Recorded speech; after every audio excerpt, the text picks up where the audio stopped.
2025년 죄와 죽음이 관영한 이때 이 대한민국과 한국교회와 우리 화평교회와 이 예배에 참석한 우리 모두에게 부활의 권능과 부활의 복음을 허락하신 우리 주 예수 그리스도를 찬양하고 또 찬양드리나이다. 하나님 아버지, 그 부활의 권능이, 그 부활의 힘이 우리 모두를 다시 살리시며 우리 모두를 다시 처음 그 자리로 되돌리시는 그 놀라운 역사가 있기를 소망하오니 역사하여 주옵소서. 이 대한민국과 한국교회를 긍휼히 여기시사 이제 의로운 시대가 열리게 하시고 이제 행복한 시대가 열리게 하셔서 온 열방에 그 부활의 복음을 증거하는 우리 대한민국 한민족과 우리 한국교회에 위치할 수 있도록 주님 일하여 주옵소서. 우리 모두 부활의 백성으로 그 부활의 믿음으로 일어서게 하셔서 하나님께서 기뻐하시는 풍경들이 우리 모두에게 더하여지게 주님 함께하여 주옵소서. 이제 이 부활의 아침 우리 하나님께서 직접 우리 모두에게 말씀하여 주시고 부활의 복음을 전하는 종은 십자가 뒤로 감추어 주옵소서. 우리 주 예수 그리스도의 말씀만이 우리 모두에게 밝히 증거되게 하여 주옵소서. 감사합니다. 예수님의 이름으로 기도합니다. 아멘. 하늘에 계신 우리 아버지, 아버지의 이름을 거룩하게 하시며 아버지의 나라가 오게 하시며 아버지의 뜻이 하늘에서와 같이 땅에서도 이루어지게 하소서. 오늘 우리에게 일용할 양식을 주시고 우리가 우리에게 잘못한 사람을 용서하여 준 것 같이 우리 죄를 용서하여 주시고 우리를 시험에 빠지지 않게 하시고 악에서 구하소서. 나라와 권능과 영광이 영원히 아버지의 것입니다. 아멘. 할렐루야. 부활절 아침 우리 화평교회 주시는 하나님의 말씀입니다. 고린도전서 15장 12절부터 20절까지 있는 말씀. 15장 12절서부터 20절까지 있는 말씀. 저와 여러분이 한 절씩 번갈아 가며 교독하도록 하겠습니다. 자, 교독합니다. 그리스도께서 죽은 자 가운데서 다시 살아나셨다 전파되었거늘 너희 중에서 어떤 사람들은 어찌하여 죽은 자 가운데서 부활이 없다 하느냐? 만일 죽은 자의 부활이 없으면 그리스도도 다시 살아나지 못하셨습니다. 그리스도께서 만일 다시 살아나지 못하셨으면 우리가 전파하는 것도 헛것이요 또 너희 믿음도 헛것이며 또 우리가 하나님의 거짓 증인으로 발견되리니 우리가 하나님이 그리스도를 다시 살리셨다고 증언하였습니다. 만일 죽은 자가 다시 살아나는 일이 없으면 하나님이 그리스도를 다시 살리지 아니하셨습니다. 만일 죽은 자가 다시 살아나는 일이 없으면 그리스도도 다시 살아나신 일이 없었을 터이요. 그리스도께서 다시 살아나신 일이 없으면 너희의 믿음도 헛되고 너희가 여전히 죄 가운데 있을 것이고 또한 그리스도 안에서 잠자는 자도 망하였으리니 만일 그리스도 안에서 우리가 바라는 것이 다만 이 세상의 삶뿐이면 모든 사람 가운데 우리가 더욱 불쌍한 자이라. 같이 합니다. 그러나 이제 그리스도께서 죽은 자 가운데서 다시 살아나사 잠자는 자들의 첫 열매가 되셨도다. 아멘. 할렐루야. 부활 그 실체적인 진실, 부활 그 실체적인 진실이라는 제목으로 함께 우리 복음을 나누도록 하겠습니다. 사악한 자들이 있죠. 어디 가나 있습니다. 이 사악한 자들이 실체적인 진실을 왜곡, 조작, 날조하기 위해 주로 쓰는 방법이 있습니다. 진실을 기반으로 하는 메시지는 어쩔 수 없으니까 메신저를 공격하는 겁니다. 메시지 그 의미를 희석시키기 위해 메신저에게 억울한 누명을 씌우는 겁니다. 이유는 그 메시지가 저들에게 너무나도 치명적이기 때문에 그렇습니다. 예를 들어서 역사 가운데 있었던 일입니다. 예를 들어서 몽양 여운형 선생의 광복 직후 좌우합작 통일조국 구상론은 일제로부터 받았던 한민족의 36년 그 한을 푸는 데 있어서 결정적인 메시지였습니다. 여기에 수없이 많은 독립유공자들, 지식인들도 함께 했으며 심지어는 일제의 조선 총독부마저 몽양의 손을 들어주고 인정해준 바 있었습니다. 그런데 이 메시지를 좌절시키기 위해 나섰던 자들의 신분이 우리를 오늘날 절망케 합니다. 미군정과 이승만 정권, 이들은 그렇다 칩니다. 그러나 여기에 선교사들이 가세했고 보수 기독교가 가세했습니다. 이들은 몽양 여운형 선생을 우리가 잘 알듯이 빨갱이로 몰았습니다. 몽양이 빨갱이로 내몰려 낙인 찍히면 저들의 일제로부터 하사받았던 권력, 자본, 기득권 계속해서 무사하게 지킬 수 있겠구나 하는 이 생각 때문에 몽양 여운형 선생을 다 함께 빨갱이로 몰았던 거죠. 저들은 몽양뿐 아니라 광복 이후 서대문 형무소에서 출소하게 된 숱한 독립유공자들마저 빨갱이로 몰아서 제거하기에 이르렀습니다. 일제 강점기의 고문 기술자였던 노덕술은 미군정과 이승만 정권의 비호 아래서 셀 수 없는 독립운동가들을 빨갱이로 누명 씌워서 체포했고 고문했고 살해했습니다. 이 모든 것은 오늘날 친위 쿠데타 사건의 거의 모태가 되었었다. 이 사실은 아는 사람들은 아는 주지의 사실입니다. 저들은 지금도 대한민국 민주주의 안에서 더 이상 이제 기생할 수 없게 되었다. 이제 우리 정체가 다 탄로내었다. 이렇게 생각했는지 소위 말하는 진보 세력들을 법적으로 정치적으로 말살하려는 시도를 계속해왔습니다. 하나같이 저들에게 치명적인 메시지를 남기던 그런 사람들이었기 때문에 그렇기 때문에 말살하려고 법적으로 정치적으로 그렇게 시도했다 그 말입니다. 의로운 사람들은 친일 인명사전을 남기고 독립유공자들의 오명을 씻어내자라는 메시지를 남겼어요. 또 과거사 청산을 위해 제주 4.3 사건, 여순 사건, 광주 민주항쟁의 역사 등을 재조명하자라는 메시지도 냈습니다. 그리고 두 체제, 남한, 북한 이 두 체제 안에서 민족 번영을 위해 연방제 통일 방안을 모색하자라는 메시지도 냈습니다. 사실 다 같이 살 수 있는 그 길 아니겠습니까? 통일 조국을 앞당기는. 그리고 또 국가는 코로나19 팬데믹 같은 비상 상황 속에서는 자본주의 체제 안에 교회의 예배 안에 국가가 개입할 수 있다라는 이런 메시지를 내니까 이런 등등의 메시지 모두가 다 저들의 비겁한 120년 묵은 헤게모니와 자본을 위협하는 그런 것이었으므로 이런 주장을 하는 사람들 모두를 또다시 빨갱이로 몰기 시작했습니다. 메신저를 공격하는 것이죠. 자기들이 보기에도 이 메시지는 옳습니다. 그런데 그 메신저를 공격하면 그 주장이 그릇된 주장이라고 하면 어기고 날조하고 왜곡하는 겁니다. 이들의 주구들은 말할 것도 없이 어느 정당이었으며 그리고 언론 권력, 검찰 권력이었습니다.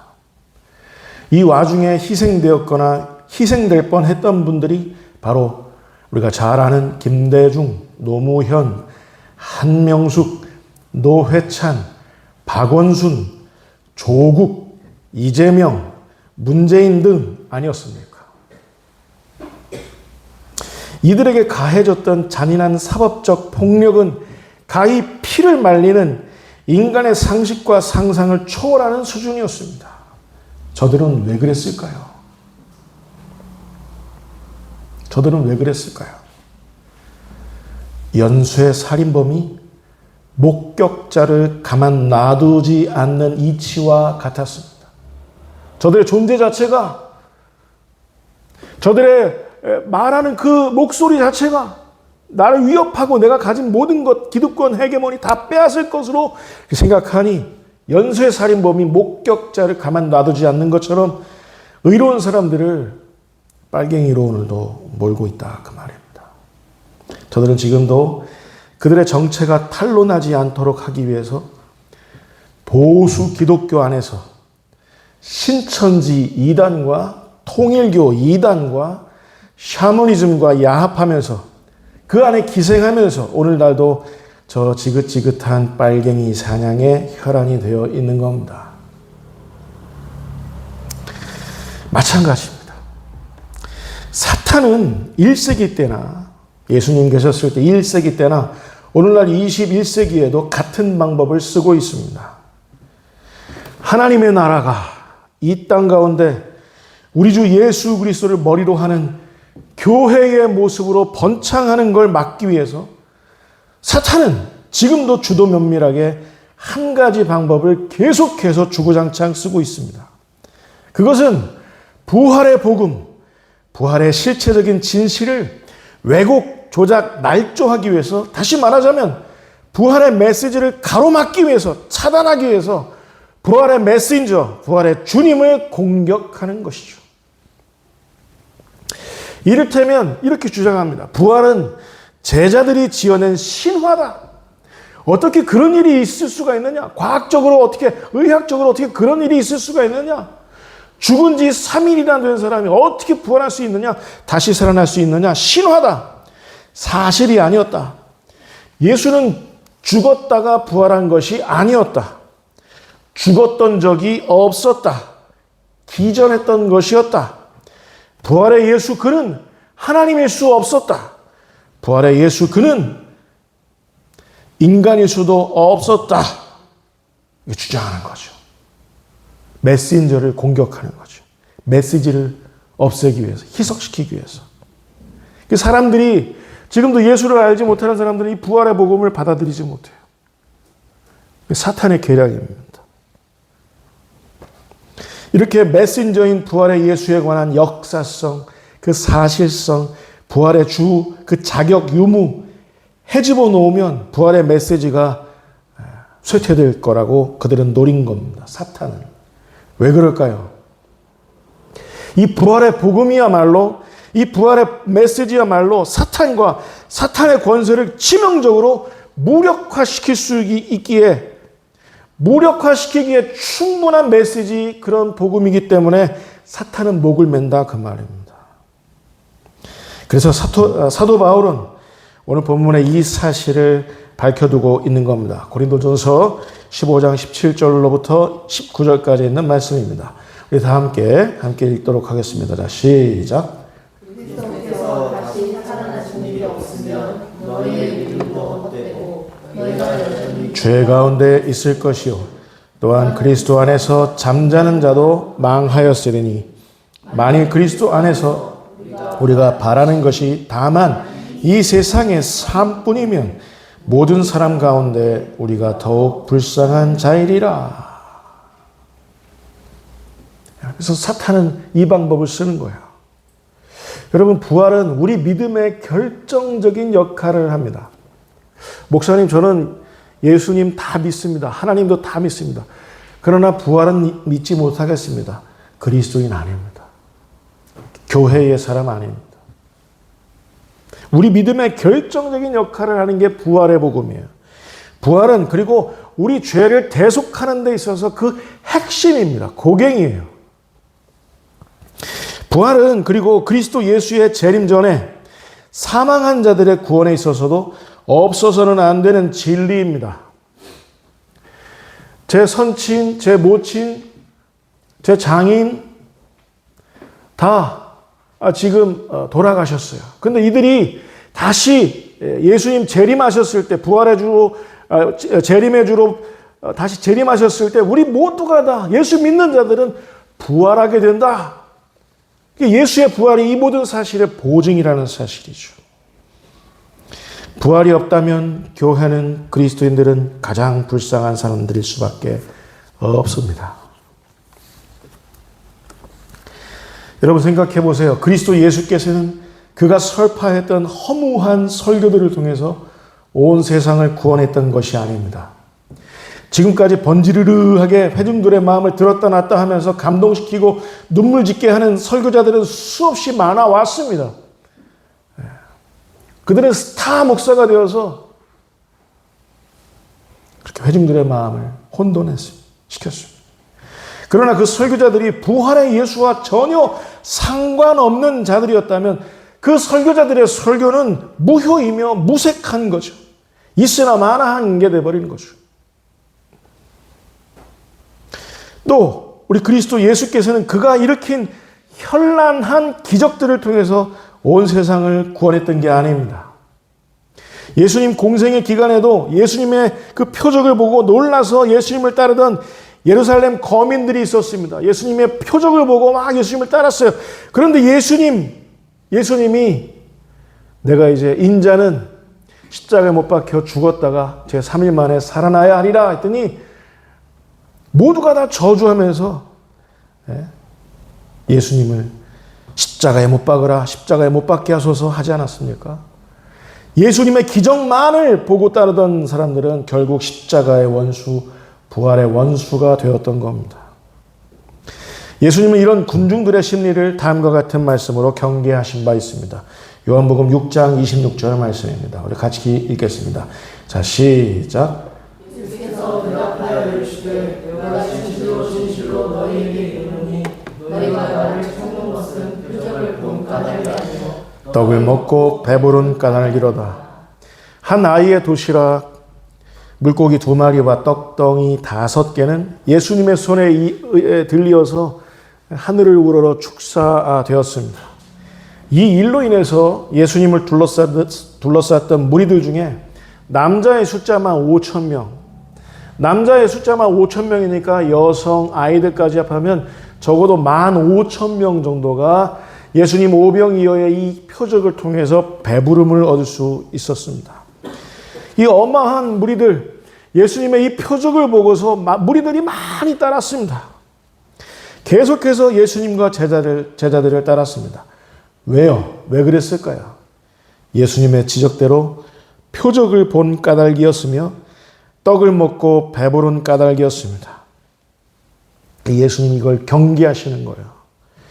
우리 역시도 도대체가 표적을 보지 못하면, 예수님 때문에 배부르지 않으면 도통 부활의 예수를 인식할 줄 모르는 것은 아닌지 우리 한번 생각해 봐야겠습니다. 오늘날 한국교회가 경박하고 천박해진 이유가 다 여기서 파생된 것 아닙니까? 랄랄랄랄랄랄랄 하면서 방언하지 않으면, 이런 표적이 없으면 그리스도인이라고 할 수 없다고 가르치는 그런 교회가 있어요. 그리고 내가 정말 믿음 있는 사람이면 하나님께서 계속해서 꿈을 보여주셔야 된다는 거예요.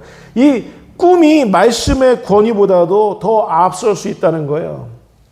그리고 목사 말고 목사보다 더 위인 직급이 있는데 사도들, 이 사도들의 이들이 환상 속에서 보았던 어떤 예언들, 이런 예언들을 말씀의 권위보다도 더 앞두는 사람들이, 그런 교회들이 있어요. 신사도 운동하는 그런. 이게 예수님 경계하시는 거죠.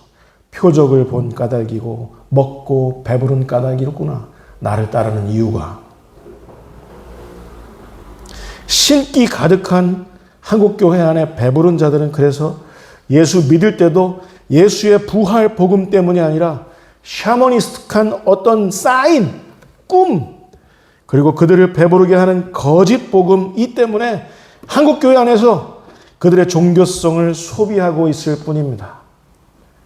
교회 다니며 예수 그리스도의 형상을 회복하기 위해서 하나님 앞에 나오는 그리스도인들이 아니라 그냥 자기 종교성을 소비하는 거예요. 크고 휘황찬란하고 오케스트라로 찬양하는 그런 교회, 그리고 뭐 대우 남성 중창단 같은 그런 성가들로 즐비한 그런 교회에서 자기 종교성을 소비하면서 배부른 자기 종교를 거기서 즐기는 거죠.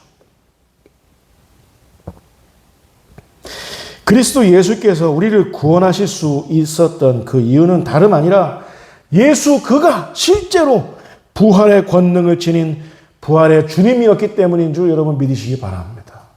할렐루야.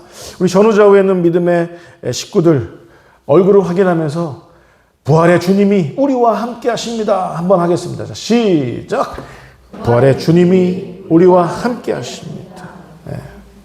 예수님이 우리를 구원하시기 위해서 겪으셨던 그런 모든 고난, 모진 채찍들, 그리고 그가 머리에 썼던 그 가시 면류관, 성경에 의하면 가시 면류관 그 씀과 동시에 예수님의 얼굴이 피로 범벅이 되었다고 그렇게 기록을 하고 있어요. 우리가 뭐 요만한 가시가 찍힌 게 아니에요. 여러분 팔레스타인에 있는 그 가시나무는 가시가 있다 말합니다. 예수님의 이 머리뼈까지 파고들어서 스며들었을 때 피가 범벅이 되었다는 거죠. 게다가 십자가에서의 6시간 그 극심한 고통, 그리고는 마지막에 예수님 사인이 뭐예요? 돌아가신 이유가. 피를 많이 흘리셔서 그래서 그런 게 아니라 그분이 돌아가신 그 결정적인 이유가 현대 의사들이 밝혀냈어요. 질식사라는 겁니다. 6시간 동안 십자가에 못 박혀서 6시간 동안 고통당하다가 마침내 사람이 그걸 축축 늘어지지 않겠습니까? 근데 그 마지막에는 체력이 어찌 하지 못하니까 마지막에는 윗장기와 아래장기를 구분하는 횡격막이 터졌다는 거야. 그래서 질식하셨다는 거야. 질식사하셨다는 거야. 이 모든 건 역사적인 사실이었음을 여러분 믿으시기 바랍니다. 그분의 죽으심도 사실이었고 그분의 부활도 사실이었습니다. 왜 그렇게 하셨냐면 우리의 죄악성, 우리의 죄악의 심각성을, 그 중대성을 고발하시기 위해서 그러셨던 거예요. 잊지 말아라. 내가 이렇게 해서 너희들을 위하여 죽었노라. 그리고 부활했노라. 왜 그런지 아니? 너희들의 죄가 그만큼 심각하고 중대한 것이니 다시는 죄의 노예로 살지 말아라. 라는 그런 의미인 줄 여러분 깨달으시기 바랍니다. 예수님이 죽으셨다가 부활하셔야 우리가 대속될 수 있었던 겁니다. 여기서 끝이 아니었죠. 지난주에 우리가 같이 말씀을 나눴지만 예수께서는 정령 음부에까지 죽음의 자리에까지 내려가셨다가 죽음의 권세를 죽이셨습니다. 그리고 죽음의 권세를 죽이시기 위해, 죽음의 권세를 이기시기 위해 부활하셨습니다. 그래서 가능해진 게 우리의 죄가 사해진 겁니다. 여러분 아멘 하실 수 있을까요? 그래서 우리가 의로워진 겁니다. 이제부터는 착하고 충성되게 한 달 동안 예배 잘 드렸기 때문에 당신을 의인이라고 우리 하겠습니다. 당신은 얼굴이 항상 웃는 낯이고 많은 사람들을 행복하게 해주는 그런 사람이기 때문에, 그리고 또 다른 사람들 많이 칭찬하는 그런 사람이기 때문에 이런 연유로 인해서 당신은 의인입니다. 이게 아니라 그리스도 예수께서 십자가에 성취하신 그분의 죽음 그리고 부활, 그 사실로 인해서 우리가 의로운 사람이 되었음을 여러분 믿으시기 바랍니다. 그래서 또 이루어진 게 있어요. 여러분 따라서 보실까요? 중생. 다시 태어났단 말이에요. 다시 태어났다. 근데 이 부활이 없으면 이 모든 게 헛것이라는 거죠. 자, 로마서 4장 25절 말씀 확인해 보겠습니다. 이 모든 진리의 핵심입니다. 자, 같이 읽겠습니다. 자, 시작. 예수는 우리가 범죄한 것 때문에 내 주님이 되고 또한 우리를 의롭하시기 위하여 살아나셨다. 자, 우리 다시 한번 같이 읽겠습니다. 예수는 우리가 범죄한 것 때문에 내 주님이 되고 또한 우리를 의롭다 하시기 위하여 살아나셨느니라. 하이델베르크 요리문답 제45문답으로 오늘 설교의 결론을 맺도록 하겠습니다. 자, 하이델베르크 45문답. 자, 같이 읽겠습니다. 자, 시작.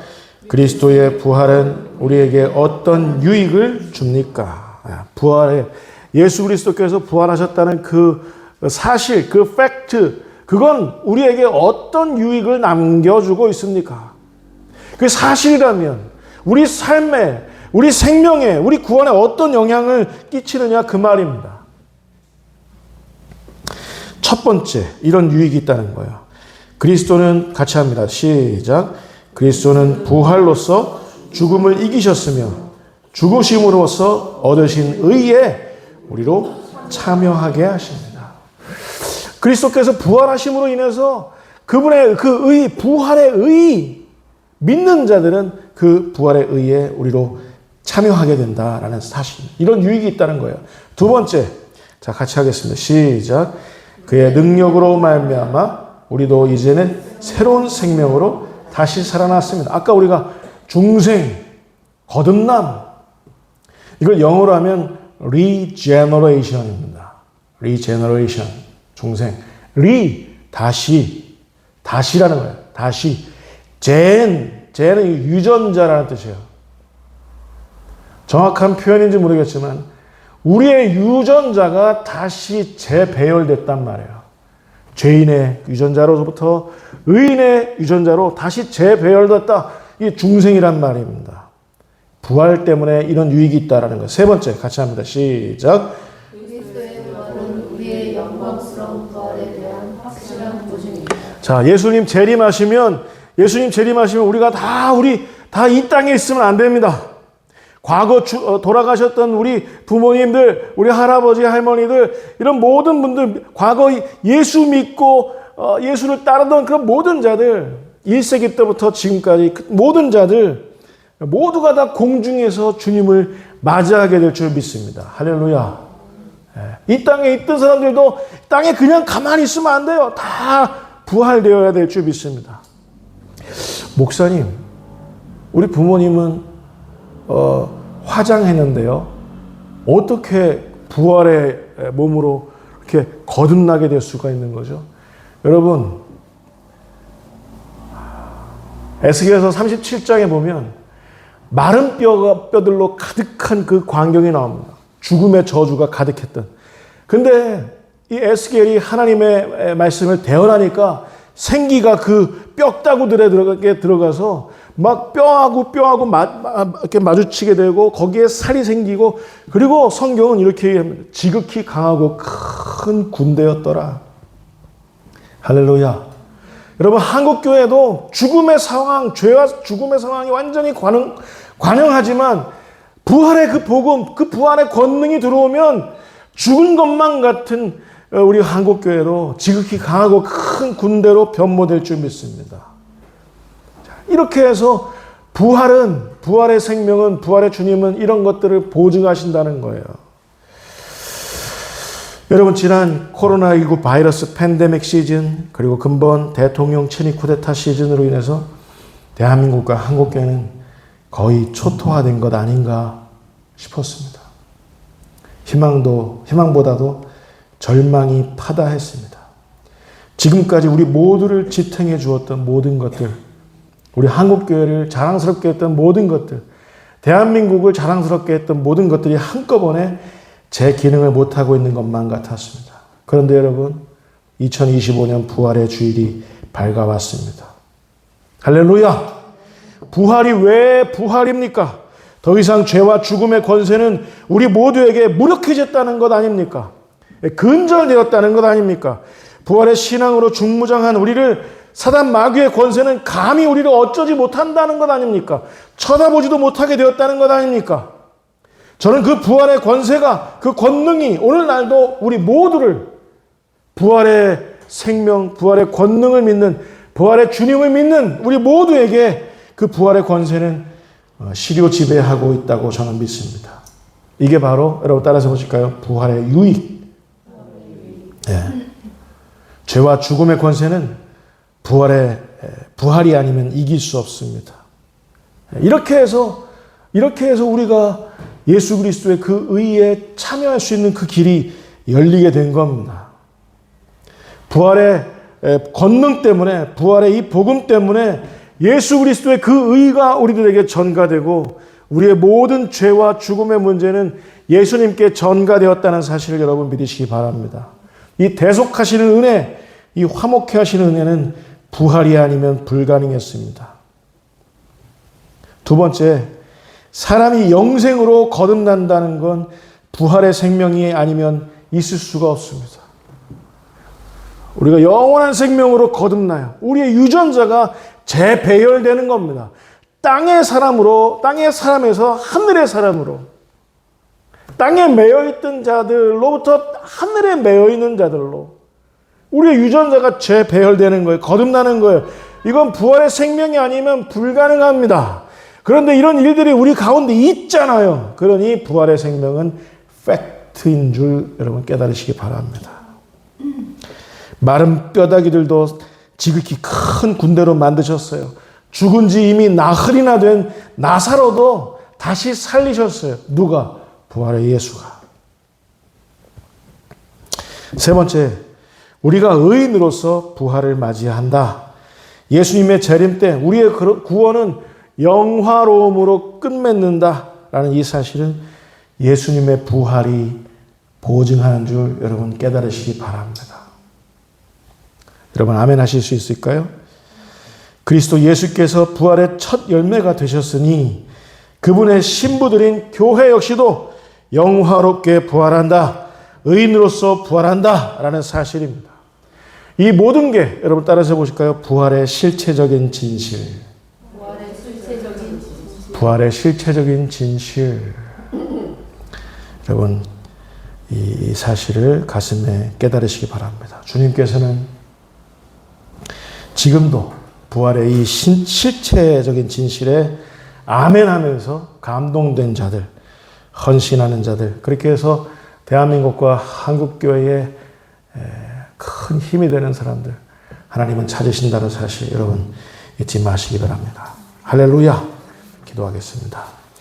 하나님 아버지, 부활의 그 실체적인 진실에 우리가 노출되게 하시니 감사를 드립니다. 그 부활의 권능이, 그 부활의 복음이 우리를 다시 일으켜 세우시는 그 놀라운 하나님의 역사가 있어질 줄 믿습니다. 대한민국과 한국교회에, 우리 화평교회에 예배하는 우리 모두 삶의 현장에, 가정에 부활의 권능이 충만히 임하는 오늘 하루 될 수 있도록 주님 역사하여 주옵소서. 우리 주 예수 그리스도의 이름으로 기도하옵나이다. 아멘.